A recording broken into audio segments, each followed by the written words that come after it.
jiu-jitsu, I still didn't feel ready, but I was texting Adrian the other day and I said I have full faith and I trust Troy. I trust Troy 100%. So if he says I'm ready, I'm ready.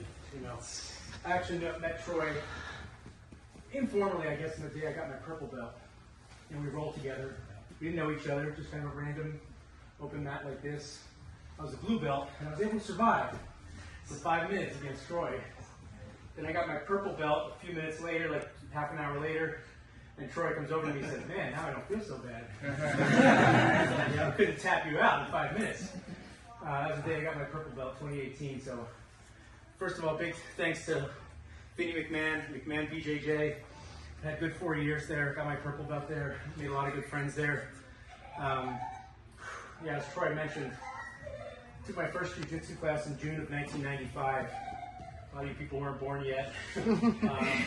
And the whole reason I got into jiu-jitsu is because we had an illegal cable box in my house. My dad had an illegal cable box, and back in the day it was all mechanical, so you just got a new box, and we unlocked UFC. Pay-per-view. My brother goes, "You gotta see this guy, Royce Gracie." I was like, "What are you talking about? What language is that?"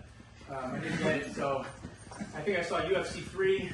I got a copy of Black Belt Magazine from a local store. It's a typical paper magazine. I looked up a phone number in the back, and I found jiu-jitsu lessons in Midtown Manhattan. So started with a guy named Craig Kukuk, same name as me, Craig, American guy, and then he helped Renzo Gracie immigrate to the U.S. around '96.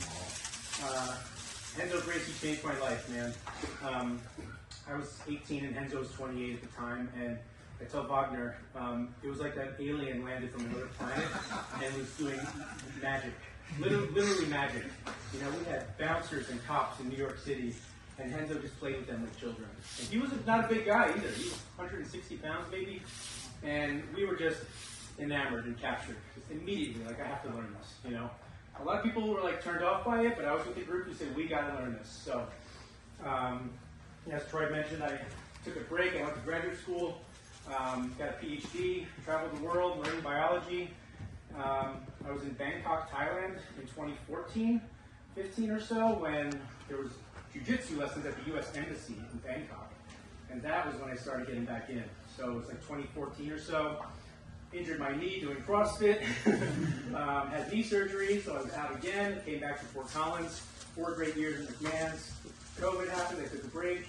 When I found out that Troy Thomas was opening a new gym, I said, this is going to be my place. So I also want to thank Professor Troy. I learned something new every time I'm on the mat with this guy, literally every single time.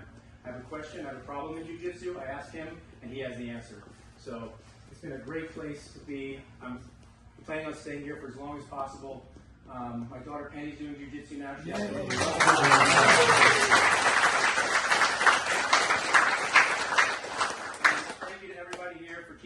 Keeping me young. You know, I started jiu-jitsu when I was 18.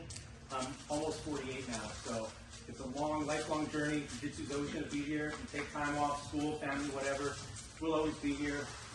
Jiu-jitsu will always be here. And I also want to mention Troy is the first person that ever gave me 2 belts. So that's pretty sweet.